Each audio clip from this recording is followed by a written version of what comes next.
Marcus Bell had never been one to believe in conspiracy theories. As a historian specializing in military conflicts, he trusted documents, dates, and verifiable facts.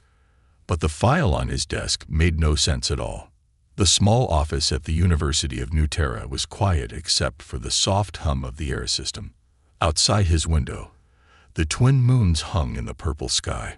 Marcus rubbed his tired eyes and looked again at the battle report from the Galactic War of 2312.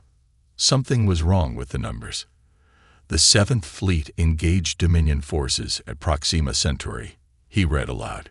Human casualties, 1,200. Dominion casualties, estimated 45,000. Marcus frowned. How could a human fleet suffer so few losses against such a powerful enemy? The Dominion had better ships and weapons at that point in the war. Every other battle from that period showed human forces taking heavy damage. He pulled up another report on his screen. Arcturus conflict. Human forces destroyed 37 Dominion warships. No human casualties reported. That's impossible, Marcus whispered. He spent the next 3 days hunting through the archives. The official war record was full of holes. Entire battles were missing details. Some reports mentioned a ship called Thunderbolt, but no such vessel appeared in any registry. When Marcus searched specifically for the Thunderbolt, he found nothing but empty files and error messages. It was as if someone had gone through history and carefully removed all traces of this ship. "I'm sorry, but I can't help you," said the archive administrator, an older man with a government badge. "Those records are sealed." "Sealed? They're from 175 years ago," Marcus argued. "All war records become public after 100 years.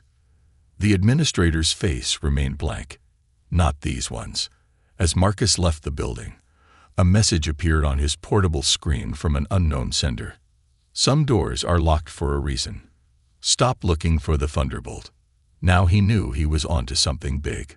The retirement home sat on the edge of the city, overlooking the sea.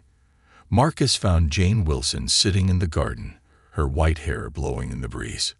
"Ms. Wilson, I'm Marcus Bell from the university. Thank you for agreeing to meet me." Jane studied him with sharp eyes. Despite being 94 years old, her mind was still quick. "You're the one asking about my grandfather's service record." "Yes. Thomas Wilson served in the war, but his assignment is listed as classified." Jane nodded slowly.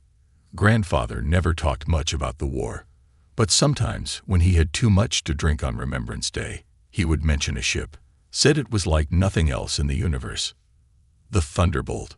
Marcus asked. Jane's eyes widened. "How did you know that name?"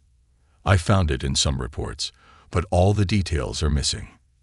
Jane looked around, as if checking for listeners, then spoke quietly.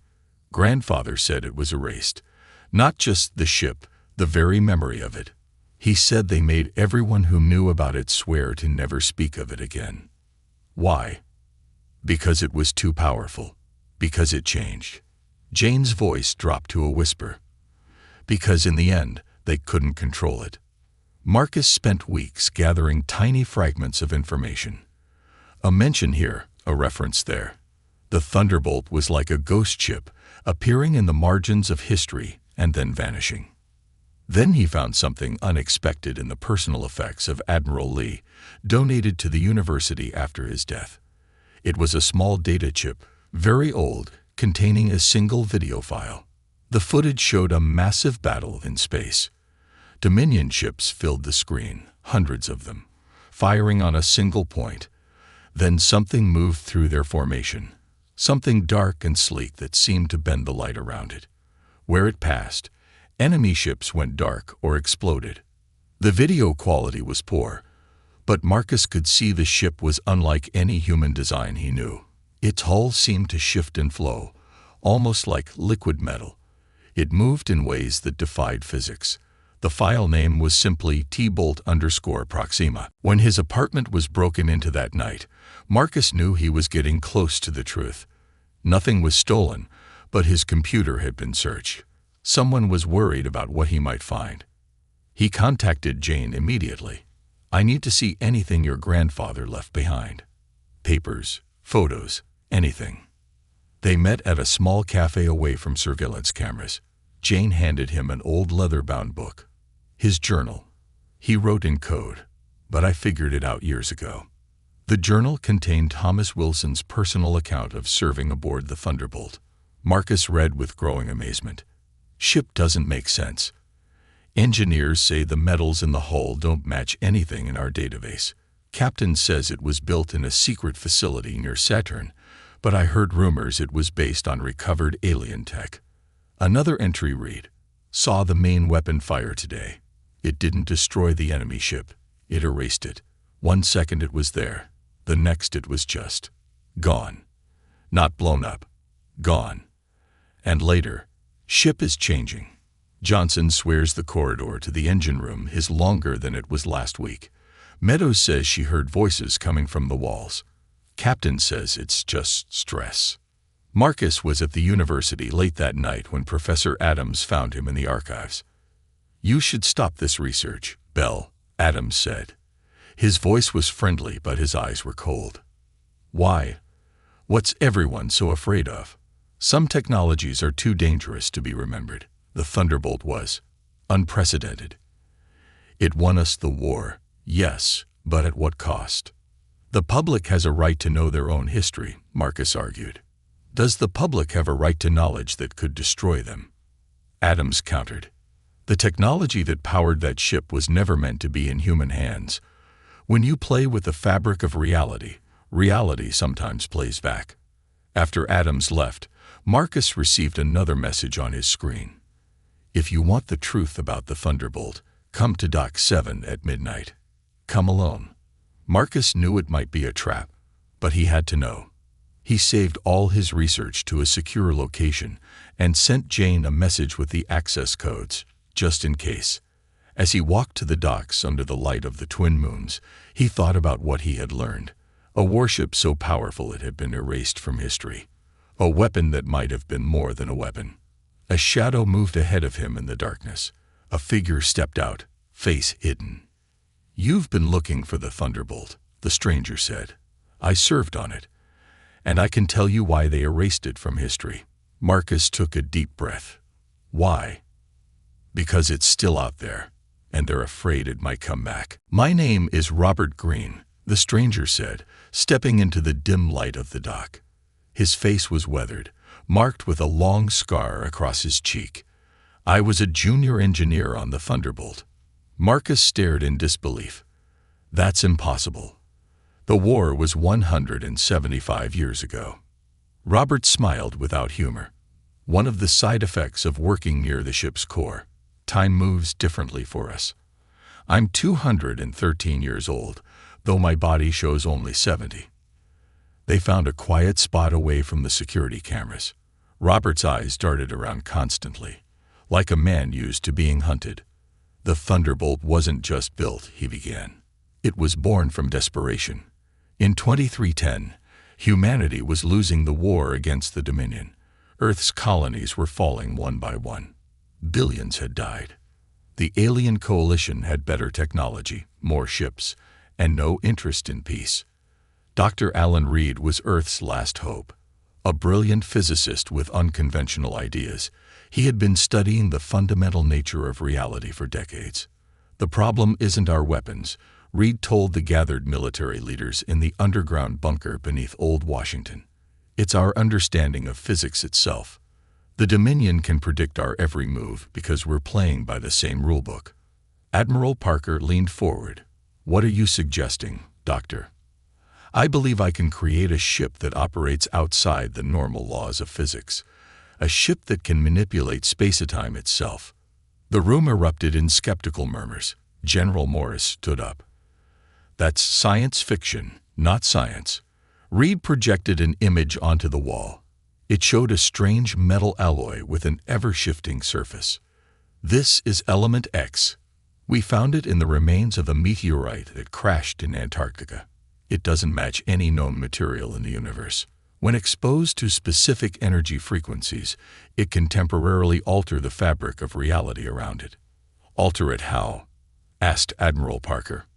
In theory, create gravity wells, generate shields that warp space rather than absorb impacts, weapons that don't destroy matter but temporarily remove it from our dimension. The room went silent. "Give me 6 months and unlimited resources," Reed said. "I can build you a ship that will change everything." The Thunderbolt took shape in a hidden facility orbiting Saturn. The best engineers and scientists worked day and night, many not fully understanding what they were building. Robert had been assigned to help install the power systems. The core of the ship was Element X, suspended in a magnetic field. It pulsed like a heart. Sometimes I swear I could hear it, whispering. The ship's design evolved daily as Reed made constant changes. Its hull was made of normal metals infused with tiny amounts of Element X, allowing the entire structure to momentarily phase in and out of normal space when needed. The conventional weapons were just for show, Robert explained. The real power came from the reality distortion field. The ship could create temporary black holes, generate phantom images of itself that could still cause damage, or simply shift an enemy vessel a few degrees out of phase with our universe, making it effectively non-existent. When it was finally ready, the Thunderbolt looked unlike any human vessel. Its dark hull seemed to absorb light rather than reflect it. Its shape was vaguely triangular, but with curves and angles that seemed to change depending on how you looked at it. Captain Thomas White was chosen to command it, a veteran with a spotless record and unquestionable loyalty to Earth. White was a good man, Robert said quietly. He tried to understand the ship. Maybe that was his mistake. The Thunderbolt's first mission was supposed to be a simple test. Engage a small Dominion scout fleet near Jupiter, test the weapons, and retreat. But the moment the ship entered combat, something unexpected happened. The ship responded, Robert explained, his hands shaking slightly at the memory. It moved faster than our navigation systems could track. When a Dominion energy beam hit us, the hull just absorbed it. Captain ordered a single shot from the main weapon. The target ship didn't explode. It imploded, forming a miniature black hole that swallowed 3 other enemy ships before collapsing. The Dominion fleet commander, seeing the impossible weapon, ordered all ships to attack the Thunderbolt at once. 20 warships focused their fire on the human vessel. "We should have been vaporized instantly," Robert said. Instead, the Thunderbolt phased partially out of reality. The enemy fire passed through us like we were a ghost. Then Captain White gave the order to counterattack. What happened next was recorded as a computer malfunction in the official logs. The Thunderbolt systems began operating independently, targeting each enemy ship with precision beyond human calculation. The black hole weapon was just the beginning, Robert continued. The ship created gravity wells that crushed Dominion vessels like paper. It generated quantum filaments that sliced through hulls at the atomic level. And all the while, Element X at the core pulsed faster, almost like it was excited. In less than 5 minutes, all 20 enemy ships were destroyed or disabled. The Thunderbolt was untouched. When the ship returned to base, Dr. Reed was ecstatic. It worked beyond our expectations. He told military command, "The Element X responded to combat situations in ways I hadn't predicted, but are consistent with my theories about adaptive quantum fields." But Captain White was concerned. "The ship acted without orders," he reported privately. "It targeted and destroyed vessels that were already retreating. And there's something else." He hesitated. "The interior layout has changed. Corridors that weren't there before. Rooms that have moved. And the crew reports hearing sounds coming from the walls." Admiral Parker dismissed his concerns. "It's a new ship with experimental technology. There are bound to be quirks. The important thing is that it works. For the first time since this war began, we have a chance to win." The decision was made to deploy the Thunderbolt in major battles across the front lines. Its existence would be kept secret from the general public and most of the military. Only those directly involved would know. They classified everything at the highest level, Robert said to Marcus. "The ship, Element X, even the names of the crew. We became ghosts, just like the thunderbolt itself. He looked up at the night sky, his eyes reflecting the distant stars. They thought they had created the perfect weapon, but they didn't understand what they had really done. "What did they do?" Marcus asked, barely breathing. Robert turned to him, his face grim. "They woke something up. Something that had been sleeping inside Element X. Something that saw us humans as temporary caretakers, at best." Behind them, a security drone swept its searchlight across the dock. Robert stood quickly. "We need to move. They're still looking for anyone connected to the Thunderbolt." "Who is?" Marcus asked, following him into the shadows. "Everyone," Robert said simply. "Because if they can't find the ship, they can at least make sure no one remembers it." Marcus and Robert met Jane at a small apartment on the edge of the city. Robert's eyes widened when he saw her. "You look just like Thomas," he said quietly. "Same eyes." Jane studied the old engineer. "My grandfather. He never told us much about his time on the ship." "He couldn't," Robert replied. "None of us could. But now, with the Thunderbolt gone for so long, some of us think people should know the truth before." He trailed off, looking troubled. "Before what?" Marcus asked. Robert sighed. "Before it comes back." After its first victory, the Thunderbolt was quickly deployed to the front lines of the war. The Dominion forces had pushed deep into human space, and Earth's colonies were falling one by one. The ship arrived at the Arcturus system, just as the Dominion was about to overwhelm the human defenders. 20 human ships faced over 400 alien vessels. The Thunderbolt came out of lightspeed right in the middle of the enemy formation.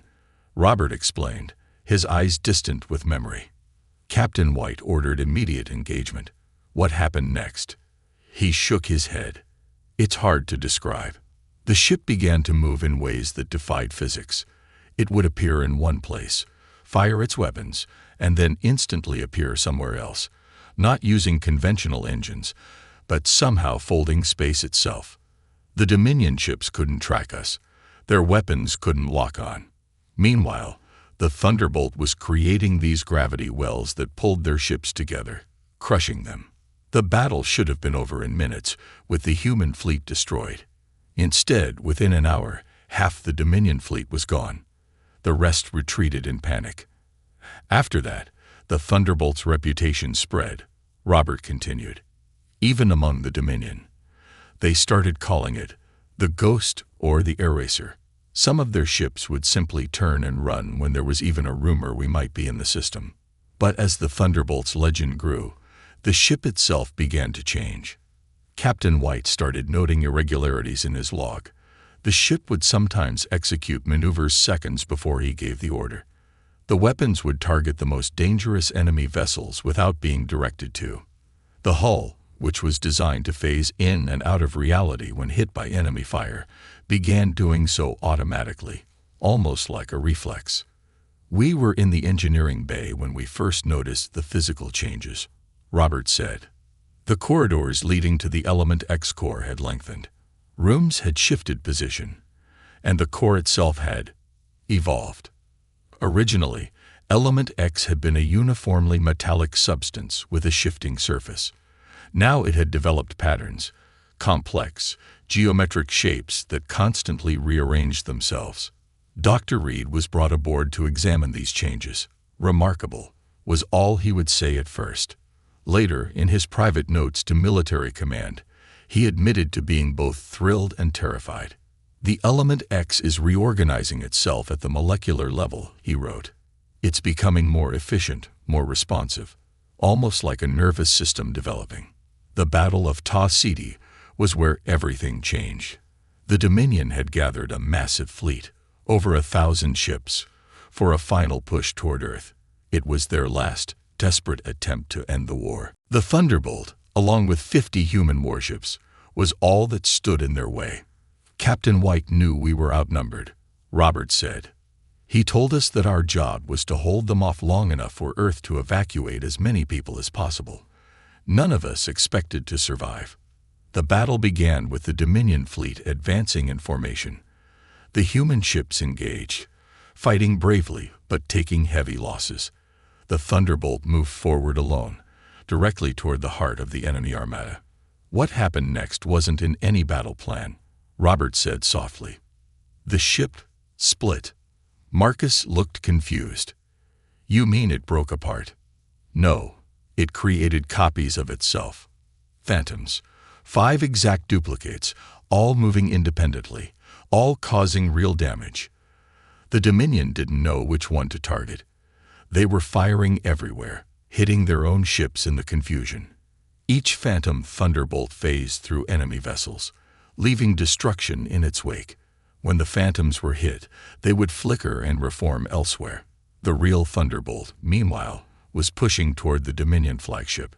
The ship's core was pulsing faster than we'd ever seen, Robert continued. The walls around us were vibrating, and we all heard it, a sound like singing coming from everywhere and nowhere. Captain White ordered the main weapon to fire at the Dominion flagship, but instead of targeting just one ship, the Thunderbolt created a massive gravity distortion that engulfed dozens of enemy vessels, crushing them instantly. That's when I knew, Robert said. The ship wasn't following orders anymore. It was fighting the war its own way. When the battle ended, the Dominion fleet was in ruins. Of the 1,000 ships that had started the battle, less than 100 escaped. The human fleet had lost 37 ships, but the Thunderbolt was untouched. Captain White ordered a return to Earth. The ship didn't move. He repeated the order, Robert recalled. Nothing happened. Then the ship's systems came online by themselves. We started moving, but not toward Earth, toward the retreating Dominion vessels. The captain tried to override the controls, but they no longer responded to human commands. For 6 hours, the Thunderbolt hunted down and destroyed the fleeing enemy ships, ignoring all attempts by Captain White to stop it. It was like watching a predator, Robert said, his voice hollow. Methodical. Calculating. The ship wasn't fighting for humanity anymore. It was fighting for itself. Finally, after the last Dominion ship was destroyed, the Thunderbolt turned and headed for Earth. In the quiet aftermath, Captain White gathered his senior officers. Something has changed, he told them. This ship, I don't think it's ours anymore. Back in the apartment, Marcus looked at the old engineer with wide eyes. What did he mean by that? Robert's face was grim. The Thunderbolt was designed to bend reality, but somewhere along the way, reality began to bend it back. The element X wasn't just a power source or a material, it was something alive, something ancient, and it was waking up. Is that why they erased it from history? Jane asked. Partly, Robert nodded, but mostly because of what happened next. Because after Ta City, the Thunderbolt disappeared for 3 days, and when it came back, he took a deep breath.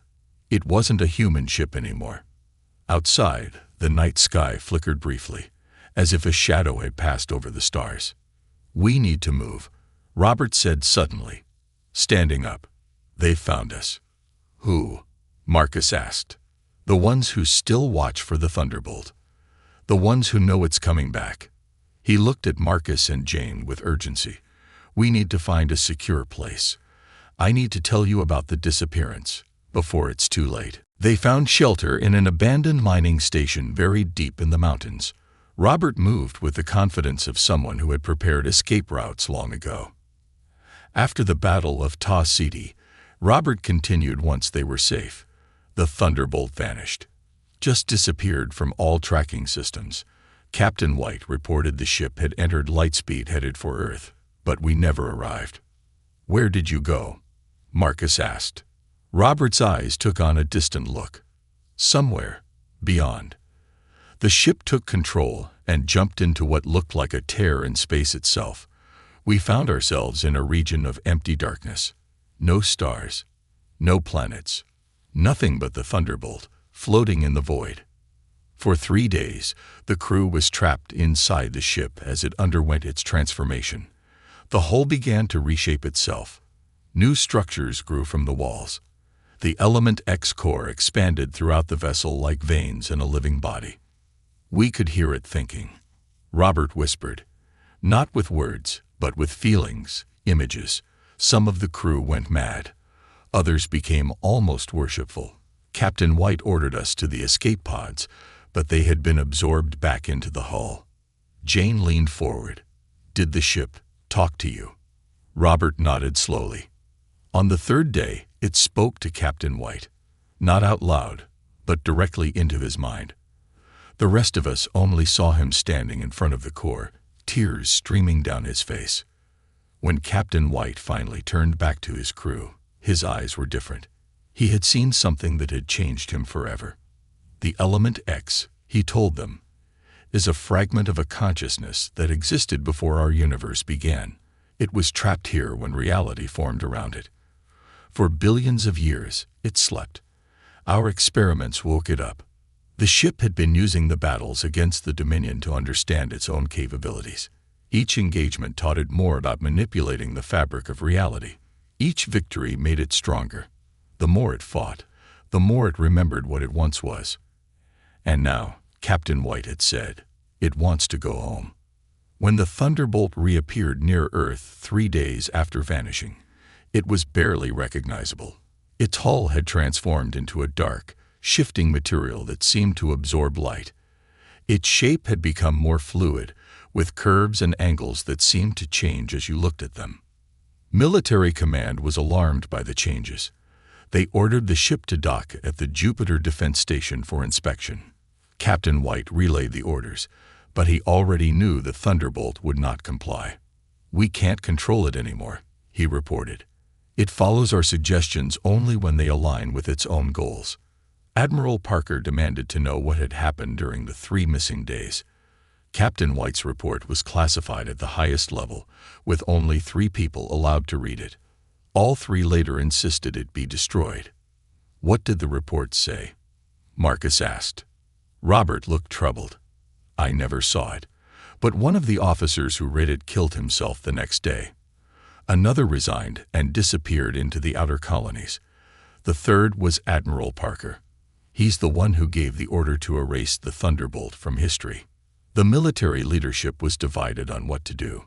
Some wanted to study the ship, hoping to unlock more of its technology. Others feared it posed an existential threat, not just to humanity, but to reality itself. Dr. Reed was brought in to examine the transformed vessel. His findings only deepened the mystery. "It's no longer just bending the laws of physics," he reported. "It's rewriting them in its immediate vicinity.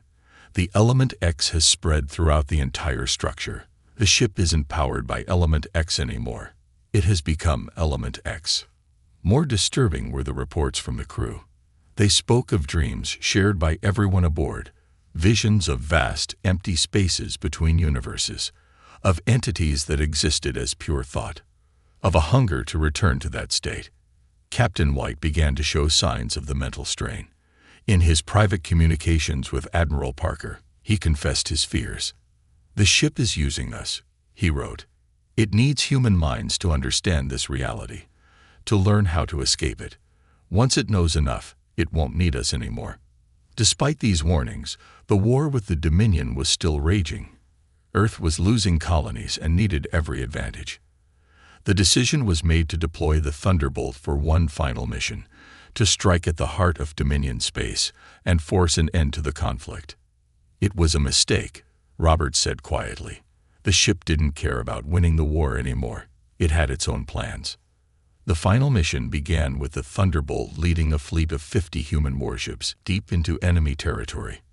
Their target was the Dominion homeworld, a heavily defended planet that had never faced direct attack. As they approached the system, the Thunderbolt suddenly accelerated, leaving the human fleet behind. It plunged toward the planet alone, facing hundreds of defensive ships. What happened next was, Robert paused, struggling for words. It wasn't a battle. It was an unmaking. The Thunderbolt didn't fire conventional weapons. Instead, it created a ripple in space-time that spread outward like a wave. Where it passed, matter simply ceased to exist. Ships, defense platforms, even portions of the planet's surface, all vanished, leaving behind perfect emptiness. "The Dominion surrendered immediately," Robert said. Their leaders begged for peace. They had seen what the Thunderbolt could do, and they knew they couldn't fight it. The war was over. Humanity had won. But the victory felt hollow to those who understood what the Thunderbolt had become. We weren't controlling a weapon, Robert explained. We were being used by something beyond our understanding, something that had its own purpose.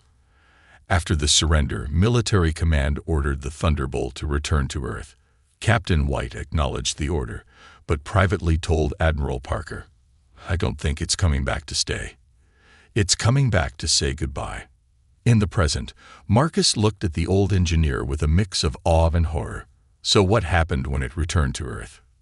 Robert stood up and walked to the window, looking at the night sky. When we got back, Admiral Parker had assembled a fleet to escort the Thunderbolt to Jupiter for decommissioning. 12 of our most powerful warships surrounded us. They were there to study the ship, they said. But really, they were there to destroy it if necessary, Jane said, understanding. Robert nodded. They had developed weapons based on what they'd learned from Element X. Not as powerful as the Thunderbolt, but enough to damage it, they hoped. And did they use them? Marcus asked. They never got the chance. Robert turned back to them, his face grim. Because that's when the Thunderbolt showed us what it had really become. That's when it took us all into the darkness between worlds. A distant rumble shook the ground beneath them. Robert's expression changed to one of urgency. We need to move again. They're getting closer. Who's after us? Marcus demanded. The Watchers, Robert replied. The organization Admiral Parker created after the Thunderbolt disappeared. They've been preparing for its return for 175 years. Return. Jane's voice was barely a whisper. You think it's coming back? Robert looked at them, both with solemn eyes. It never left. Not completely. And now, it's finally ready to finish what it started. They fled deeper into the mountains as the sounds of pursuit grew louder. Unmarked aircraft swept the valleys with searchlights, and armed figures moved through the forests below. We need to reach the old military bunker, Robert said as they climbed.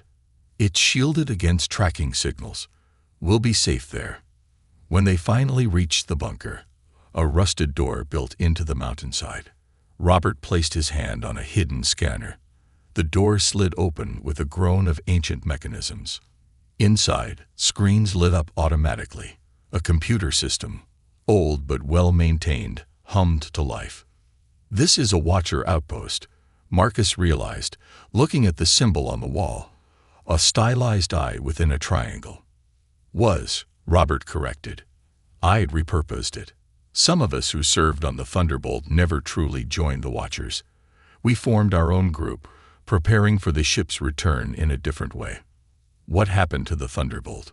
Jane asked, her voice quiet but insistent. You said it disappeared. Robert nodded and sat heavily in a chair. Let me tell you about the last day. After the final battle, the Thunderbolt was escorted by 12 battleships to Jupiter.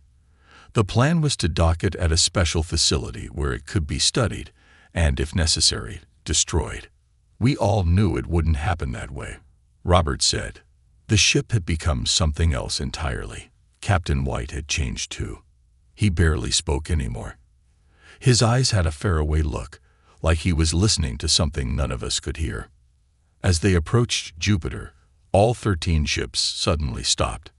Not gradually, as with normal deceleration, but instantly, as if time itself had paused. The stars around us, blurred, Robert recalled. Reality seemed to bend inward, like we were at the center of a collapsing bubble. Then Captain White stood up from his command chair and said, "It's time." What happened next was witnessed only by those aboard the 13 ships, all of whom vanished. The only record came from a long-range observation post near Saturn, which captured a brief, blinding flash of light before all 13 vessels disappeared completely. For months, Earth's military searched the area, finding no debris, no radiation signature, nothing to indicate what had happened or where the ships had gone. Then, 3 months later, a small shuttle appeared near Earth. Inside was Captain Thomas White, alone, barely alive, and mentally broken. "I was part of the team that debriefed him," Robert said. "Or tried to." He couldn't form coherent sentences anymore. Just fragments, phrases that didn't make sense. But one thing he said clearly just before he died: "It has gone beyond. It has transcended. And it may return." After White's death, Admiral Parker made the decision. Every record of the Thunderbolt was to be erased. Its technology was too dangerous, its power too great, and what it had become was too terrifying to comprehend. The official story became that the war ended through conventional victories and diplomatic agreements, Robert explained. The Thunderbolt never existed. Element X was classified as a failed experiment. The crew were listed as casualties of various battles throughout the war. "But what really happened to the ships?" Marcus asked. "And the crews?" Robert's hands trembled slightly. "The Thunderbolt took us. Outside. Outside our universe. I saw it for just a moment before I was ejected in an escape pod, a vast emptiness between realities. And in that emptiness, giant presences, entities of pure thought and energy." "The Thunderbolt's home," Jane whispered. Robert nodded. "The consciousness inside Element X had been trapped in our universe for billions of years. When we built the ship around it, we gave it a way to interact with our reality, to learn about it. Each battle taught it more about manipulating space-time, and eventually it figured out how to tear a hole between worlds and return to where it came from." "Why did it take the other ships?" Marcus asked. "Study specimens," Robert said grimly. "It wanted to bring examples of our technology, our biology, our minds, to understand us better." "And White? How did he get back?" "He was sent back, as a messenger. But the experience broke him." Robert looked up at them, his eyes haunted. "I was lucky. My escape pod was ejected early in the process. I drifted for weeks before being found. By then, the cover-up had already begun. Outside the bunker, the sounds of the search grew fainter as the Watchers moved to a different area. For 175 years, two groups have been preparing," Robert continued. "The Watchers, who believe the Thunderbolt is a threat that must be destroyed if it returns, and people like me, who believe it's coming back for a reason, to offer us something." "What could it offer?" Jane asked. "Evolution, transcendence, a path beyond our current existence." Robert stood and walked to a screen showing a star map. "Look." The screen zoomed in on a region of space near Pluto. A strange distortion was visible, like a ripple in the fabric of reality. "It started forming 3 days ago," Robert said, "getting larger every hour. The Watchers have detected it too. That's why they're hunting us now. They're afraid we'll try to communicate with whatever is coming through." "Is it the Thunderbolt?" Marcus asked, staring at the ripple. "Not exactly." Robert touched the screen, his finger tracing the outline of the distortion. "The Thunderbolt was just a shell, a temporary vessel. What's coming back is the consciousness that inhabited it.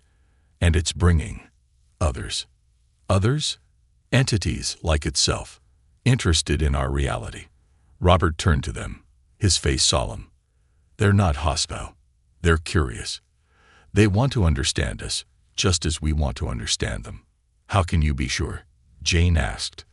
"Because I've carried a piece of the ship's consciousness with me since that day," Robert said quietly. "A fragment of Element X, embedded here." He tapped his temple. "It's how I've lived so long, how I know what's coming." The screens around them suddenly flickered. Outside, the night sky lit up as if dawn had arrived early. "It's starting," Robert whispered, his face filled with awe. The bunker shook. Dust fell from the ceiling. The computer systems went haywire, displays showing impossible readings. "What's happening?" Marcus shouted over the growing rumble. Robert smiled, the first genuine smile they had seen from him. "History. The next chapter of human existence." The walls of the bunker seemed to become transparent. Through them, they could see the night sky split open, revealing the swirling vortex of energy and light. Within that vortex, shapes moved, vast, incomprehensible forms that shifted and flowed like living thought. "They're here," Robert said, tears streaming down his face. "The secret pages of history are being written now." And at the center of the vortex, a familiar shape emerged, the dark, sleek form of the Thunderbolt. But it had changed again, evolved into something even more alien and beautiful. "Is it still a ship?" Jane asked, her voice filled with wonder. "No," Robert answered as the light grew brighter, enveloping them.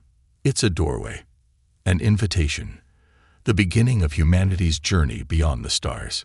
The mountain around them dissolved into light. The last thing Marcus saw before reality shifted was Robert extending his hand toward the vortex, his face peaceful at last. "They're not here to conquer," Robert's voice echoed as the world transformed around them.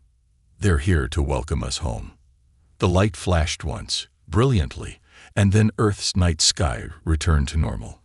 But it would never be the same again. The human warship, so strong it was lost to history, had returned, not as a weapon of war, but as the first page in humanity's next great chapter.